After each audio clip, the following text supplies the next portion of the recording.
Olá, pessoal. Hoje nós vamos fazer a correção da página 8 do capítulo 1 da unidade 4 de Histórias, tá? Então vamos lá, pega a apostila, página 8, capítulo 1, atividade número 1. Vocês tinham aí, como eu já havia dito, uma relação de produtos, tá? E Brasil e outros países. Então eu teria que ligar apenas o que é do Brasil e o que é de outros países. A mandioca. Mandioca é um produto brasileiro, então eu tenho que ligar mandioca ao Brasil. Pimenta do reino. A pimenta do reino ela veio da Índia, então é outros países. O açaí é um produto brasileiro, então liga com o Brasil. O cravo da Índia. O cravo da Índia também é uma especiaria que veio de fora, então é outros países. Castanha do Pará é brasileira, é um produto do Brasil, então liga com o Brasil. E a banana, ela também é um produto que veio de outros países, ok? Atividade número 2. Eu havia dito para vocês que aqui eu tenho 5 palavras, que apenas 2 se refere à relação entre as pessoas e os produtos circulando pelo país, tá? Então, quais são as palavras? Migração e excedente. Essas duas palavras fizeram com que as pessoas fossem de um lugar para outro para fazer comércios, tá? Então, olha, a palavra é migração e a outra é o excedente. Então, a migração, ela ocorria no momento em que os grupos humanos estavam sedentários. Aí eles começaram a migrar de um lugar para outro para levar os seus produtos para o comércio. E o excedente foi quando começou a sobrar, ter sobras. E com essas sobras, eles também circulavam de um lugar para outro para fazer trocas do que eles tinham de excedente com outros produtos artesanais, produtos agrícolas de outros lugares, tá? Atividade número 3, o Massaro conheceu alguns povos que foram importantes para a circulação de produtos e pessoas em diferentes partes do mundo. Quais foram esses povos? Foram os fenícios, os gregos, romanos, chineses e indianos.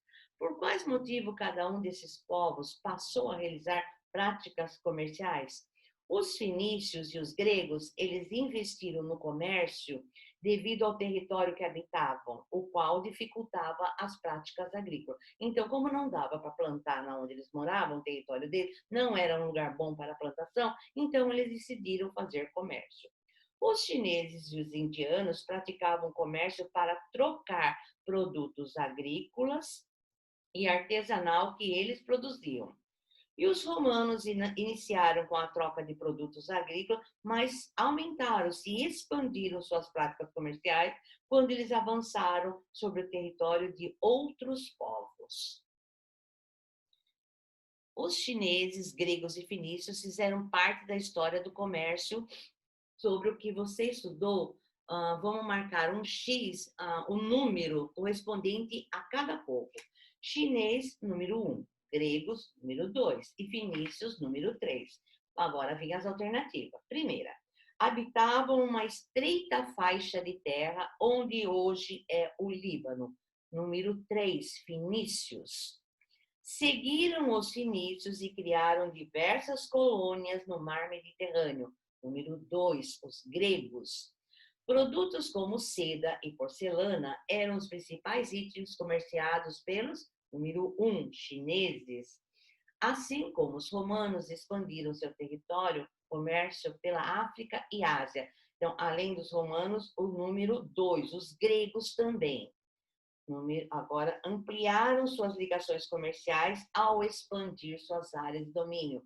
Os chineses foram os primeiros a fundar colônias comerciais pelo mar Mediterrâneo. Os fenícios, número 3, utilizavam ânforas para o transporte de vinho e azeite. Número 2, os gregos.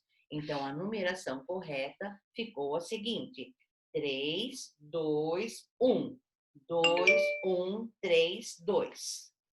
Seguindo, agora vem aqui. Ao longo da história, muitos caminhos tornaram-se importantes, onde transitavam produtos e pessoas.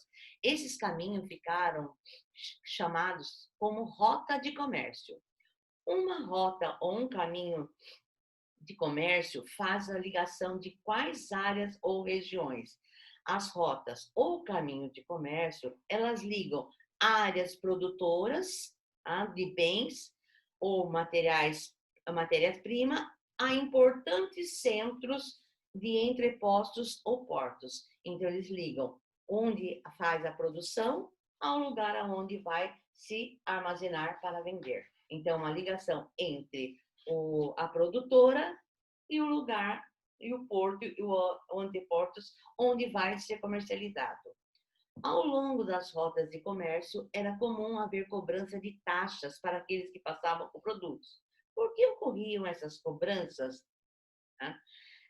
As taxas poderiam ser utilizadas para que o mercado pudesse comercializar na região. Então, tinha uma taxa que era para pagar para quem pudesse comercializar. É a mesma coisa hoje. Para que haja feira livre na nossa cidade, os feirantes pagam uma taxa para a prefeitura por estar usando aquele local no momento. A feira é na rua, então eles têm que pagar uma taxa. A taxa para limpeza, a taxa do lugar.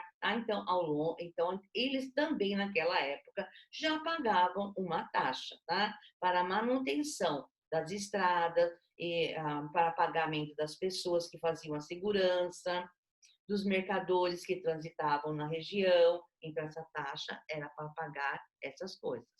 Sobre a fundação de cidade ao longo das rotas comerciais, assinale as alternativas que representam informações corretas.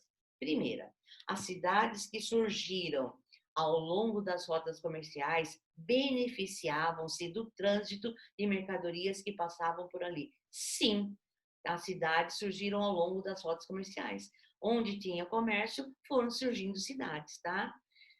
Segunda, as cidades ao longo das rotas não possuíam espaço para atender aos mercadores que vinham de fora ou aos comerciantes locais. Não, errada. Elas tinham sim locais, tá? Próxima, nas cidades que se beneficiavam das rotas comerciais, havia mercados, espaços para descanso e forças militares para proteger os comerciantes que chegavam de outros lugares. Sim, verdadeiro, havia o espaço, havia o local de descanso, havia forças militares para proteger. As cidades, ao longo das rotas de comércio, poderiam crescer ou reduzir de tamanho, conforme a circulação de pessoas e produtos que passavam pela região. Sim, verdadeiro, é certa. E a última, as cidades que nasceram por conta das rotas comerciais não gostavam de receber mercadores que traziam produtos de outros lugares. Não, errada, tá? Eles gostavam sim e até usufruíam disso, tá? Então, está corrigido. Até a próxima aula. Até, né?